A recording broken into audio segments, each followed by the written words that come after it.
Welcome to Tiny Hands Big Dreams here on the homestead in southern Ecuador. Do you ever stop and have a surreal moment and wonder, and like, if I were writing this in my book that I'm going to write one day, and there I was on the edge of the Amazon jungle, hunting bats in the deep of night with my family. Vampire bats. Nope, never expected that coming. Did not expect. But that's where we were. Yeah. We're going to tell you a little bit about that adventure. So let's see. Where do we start? Well, it started with bat bites, which have been happening for quite a while. We didn't really know what they were at first. This was back when we moved here. Yeah. Little injuries on the goats. We're like, I don't know what this is. Ecuador, home to some of the highest diversity of creatures, things, insects, plants, whatever in the universe, I guess. Which is cool. There's a lot of diversity of creatures, including bats. What was it? Some percentage of... Some percentage. Not feeling well still, recovering from being sick. Some percentage of like the entire world's bat population exists here. Okay. Including vampire bats. 3 different kinds. Yeah. We've learned much. So it started way back in the day. We figured out there were bats. We figured out it was bats because of the pigs, because they're out wherever they choose to be at night. Free-range pigs, yo. So we finally figured out, what was eating all of our animals. We've known about them. We don't like them. They're annoying. I am personally offended when something comes and sucks the blood of my animals. Yeah. Yeah, they bite on the edge of the ears, sometimes behind the ears. It's just rude. Sometimes on the butt. They're just, don't like it. And they're just these tiny little holes. Animals don't even wake up. Like, they don't even feel. They say if you wake up in a room that's that doesn't have a good ceiling and there's a bat in the room, assume you've been bitten. You won't have felt it. Like they're that sneaky about it. So we've known about this. We have also known that vampire bats do carry rabies. Something we're aware of. We vaccinated our goats back over a year ago because we thought it was a good practice. And it's not all bats carry rabies. We did a bunch of research on this. In fact, it's incredibly small. They say it's like 1% actually do.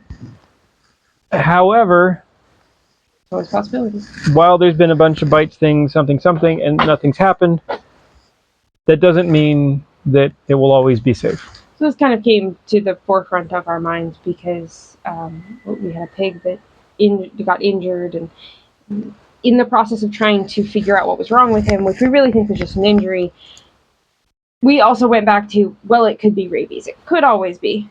And that's concerning. It's concerning for the animals who we love and also we need. It's also concerning for us. Rabies has a 100% fatality rate. Yeah, what it is. 99.999%. There's only a handful of cases in the world of people that have survived after onset of symptoms. So your only solution is be vaccinated. B, immediate vaccination upon an exposure. And then there's some fancier treatments, monoclonal antibodies and things like that, which are not available here. Yeah. So we're like, well, let's see. Let's play on the safe side. The safe side. Yeah. So that led us to our last week. It's a strange time. It's a strange time. It's been a strange experience. Yeah, so we end up at places in town, and we're talking to people about it. And then they're like, oh, rabies, it's a possibility. They wanted to test all the animals. But they didn't really know, that person didn't understand, there really isn't a test for a live animal. It is not in the blood, it is carried in the nervous system. So the brain, the spine, the saliva. Yeah. So we're like, you're not going to dissect all of our animals. And they wanted to do that before giving the vaccine. Like, Like, so if we were exposed, time is of essence here. We would like that now. Would you now? Now. Not later, nothing. And even the local hospital was like, oh, well, we'll only give you the vaccine if you show symptoms. I'm like, lady, if we show symptoms, we're dead. Yeah, You don't it's not understand. something you can just wait on. Now, we are not, if you are new here, we are not big on any of those types of medical procedures for ourselves or our animals. We will not say the V word. The V word. We have goal 0. Yeah. Yeah. This one is not something you can mess around with. That's just what it is. It is super unfortunate about where we happen to live. It's just a fact. So in this whole process, it was about the time where they're like, oh, we have to come to your farm and test all of your animals, and it's this whole procedure. We need your ID and your address and your thing, your contact info. Where we used to live in the U.S., and we're like, and we're both, started to get a little... And they're not going to do it unless the animal tests. We're like, well, one of them's already dead, buried, so you can't test that one. The other ones we think are fine. But they literally get bit every night, therefore your test doesn't mean a whole lot. Yeah, like it's an invalid sort of thing. And then, so of course, if none of them tested, then you won't give us the vaccine. We've wasted all this time. Or my brain goes, this is from a U.S. perspective of our experiences previously with government interference. I'm like, well, if you come and test our animals and they do have rabies, do we get to keep them? Oh, no. I start having all of these concerns of what might happen, and boy, they're going to just like show up. And so there's a strong, if there's any problem, you look at bird flu. Might have been a case, maybe a test was positive for bird flu. Cull your million chickens. They just come in and that's it. Boom, all dead.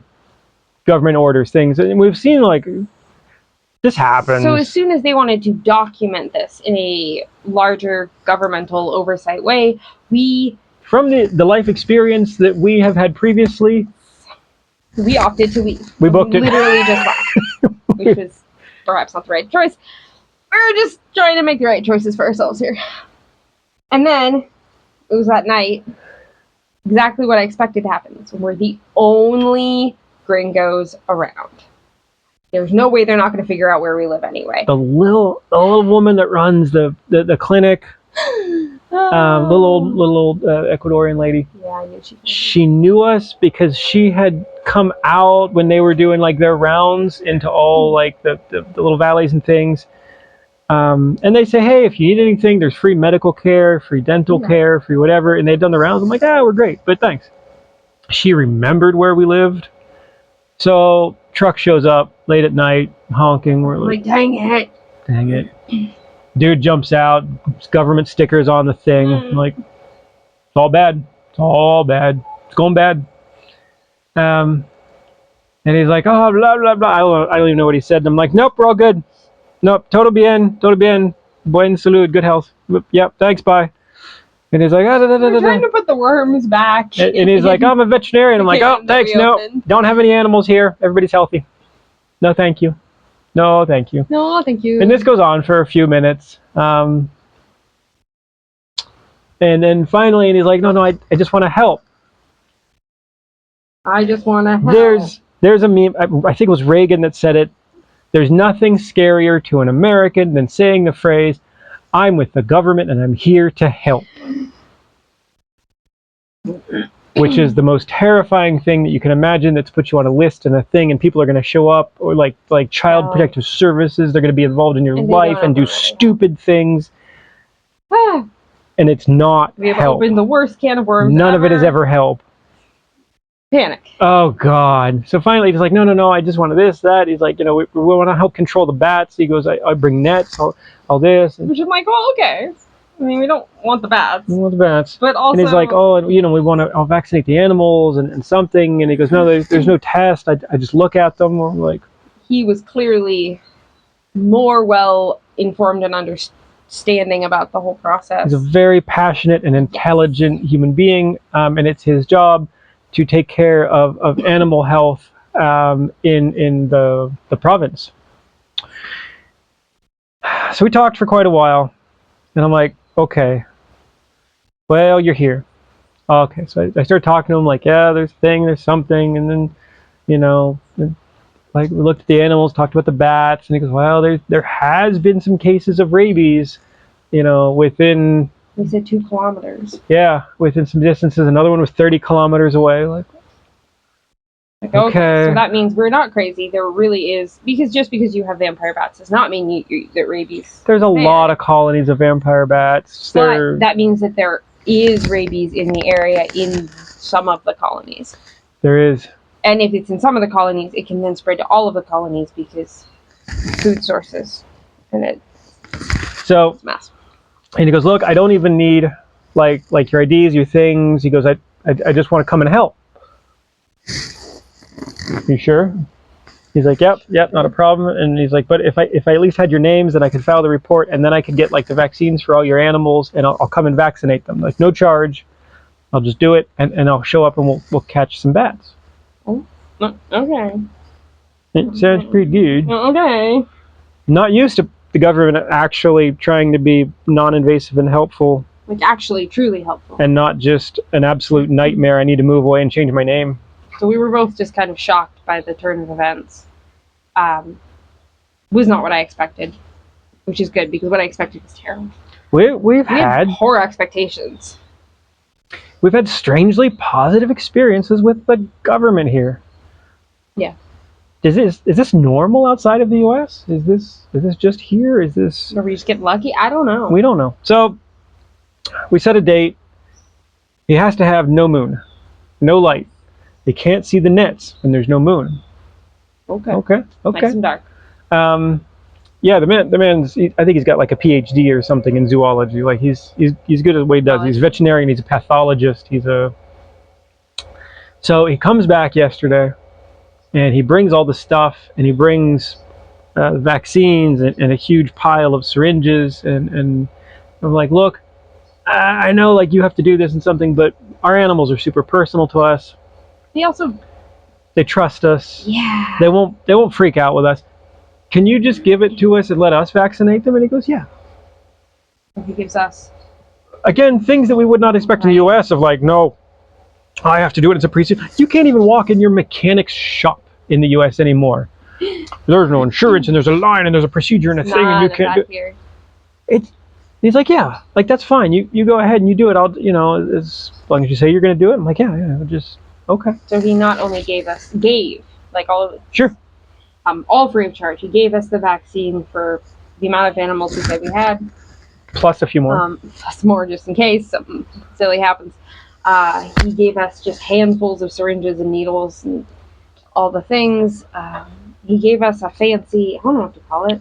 It's adjustable, reusable. Yeah, it's like a commercial veterinarian like syringe for larger doses. We're like, oh man, because like the pigs. The little ones are just using 3 or something. Yeah.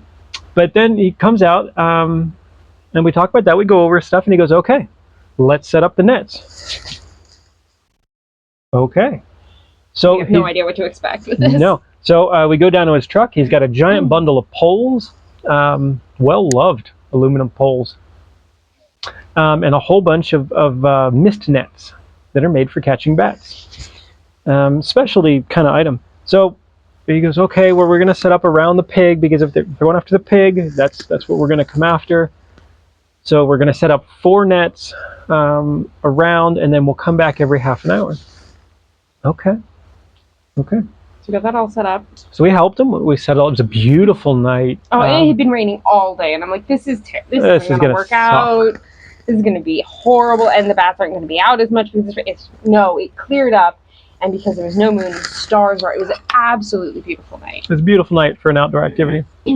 So we set up the nets, and then we came down to our canopy, and we were hanging out. And he's just talking about stuff and the bats and things. And then we're like, hey, we scheduled you for tomorrow, and he couldn't do it tomorrow. He had some other thing that he had to go to, so he had to move it to today. And I'm like, we have a phone call with some people that we said we'd talk to. And we have to eat dinner before that. Like we're like, and he's like, oh, don't worry about me. I'm fine. He goes, I can go wait in my truck if I have to. So we came in. We had dinner. doing all their things. Yeah. And then Eli is like, well, what do I do? I'm like, you can go back down. He had a project he was working on down there. I'm like, go back down, it's fine. Whatever. Think nothing of it. We have our phone call, and like an hour later, well, I guess during our phone call, Eli comes in and he's like, I got a bat. I'm like, what do you mean you got a bat? What are you doing with a vampire bat? God. What are you... Now, Ah! what you have to know about the child is he's fascinated with animals. That has been his fascination his entire life. He loves animals. He loves learning about them. He has a bat book, a giant, thick bat book.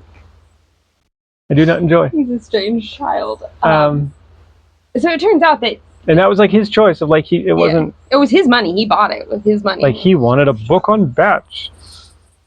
So he ended up having an absolutely amazing night. It was just... They sat down there, this dude and him, and they were talking about bats and translating and like... Yep. Trying to... Yeah. And then the kids tell him about like he collects, like different moths and butterflies, and he cocoons them, and it's something, and some of the stuff that he's doing around here, and some of the animals we've seen. He's got all the pictures on his iPad, and he's showing them, and he's like, oh, well, that's this one. That's this and they one. were catching moths down there and looking at him, and they're just having a grand old time. Yeah. And I guess like when it was time to go check the bats, he was like, well, his favorite website of iNaturalist, where he posts pictures of the nature, and the guy was all excited about it. So they went and they like took the bat out of the net. And what professional in what country would let an 11-year-old child be like, yeah, come with me, we're gonna go pull vampire bats with rabies out of nets. Yeah, you can help. Did it scare me a little bit? Yes. I also like I know that like the guy wouldn't let anything happen. Like, he was aware. But again, this is part of the informality of things that lets people self-express like to their abilities, and it's not everything super like, well, you can only do this, you have to have a permit, you can only be only these people in this area, in this little circle, in this things, and this. The world has gotten a little too rule-filled. Yeah. So, and it was funny because I just posted our last video of about homeschooling, and I'm just watching this interaction, and it was, I mean, he was the field here trip until after 10 o'clock. Was it past bedtime? Yes. The field trip came to us. It was not going to stop it, though. At our house. We were the field trip. And the instructor shows up here just for, like, our one kid. It was kind of how it worked out. It was great. It was honestly a really amazing time. So we catch a couple bats. Then we caught, like, a little fruit bat. And he was, like, explaining the differences and, like, went down. And he was enthralled with the kid's bat book. The only person who's ever really thought it was that cool. And he wanted to take a picture, and then they were like identifying the little fruit bat, and it was this whole thing.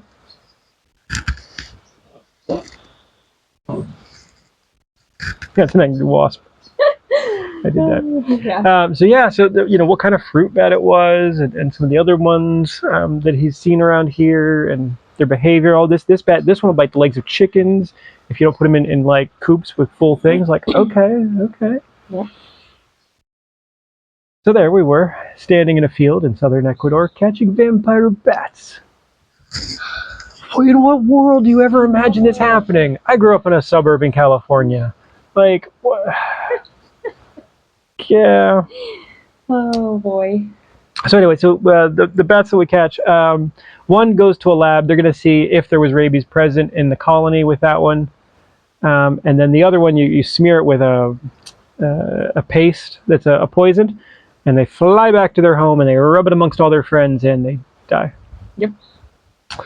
Vampire bats are considered a nuisance. They're not like special protected things. They're a danger and a nuisance. Yeah. So that's sort of the answer. It's like the official answer. Yeah. Yeah. And so the end of it. And we talked back and forth, and we gave him some snacks and things from here. Like we don't have a lot, but shared and talked. He ate a maracuja. Kid's like, oh, can I give him a maracuja? And I'm like, that's a weird thing, dude. Like I don't know. Like we take it, we pulp it, Yeah, but people like it. They just eat it. And he took and just eats the. You ate the shell. It's like eating an orange, starting just biting chunks out of it. You're like, anyway. He said it was delicious. So we talked about our garden, our compost. And he's like, oh, that's the best way. That's why it tastes so good. It's like you put a good compost on it. Yeah. Talked about raising animals more naturally. And he goes, oh, look, you looked at all the piglets. He goes, man, happy piglets. Like, those are just, he goes, that's really happy pigs. You take care of them well. I'm like, well, we try. Like, we think it's a better way. Not many people do it. But it's just a very different experience than I think we would have had in, at least in the States that we can speak of. Yeah. And it was I think that our expectation was it was an invasive experience, that someone was coming in. I don't like people in my space. It's who I am. Yeah. Typically because I'm like, well, what are you going to do with, there's a lack of control there of like, this is our stuff. And then they do the, well, I'm in charge and we're going to say this and I'm blah, blah, blah. We're going to dictate a thing and we're going to issue some papers. Or that you just aren't even allowed to be part of it. Yeah. And instead we were very much a part of it. Yeah. Which I thought was very much. Really cool. He totally involved us. He's like, no, it's great. He left us with one of his nets. He gave it to us as a gift. He's like, here, like you understand this, what it's doing. And we'd done it before with a small trap. And he goes, take one of the nets. When there's a problem, like, you can put it up. Here's a tube of cream. You can control your own problem. Wow.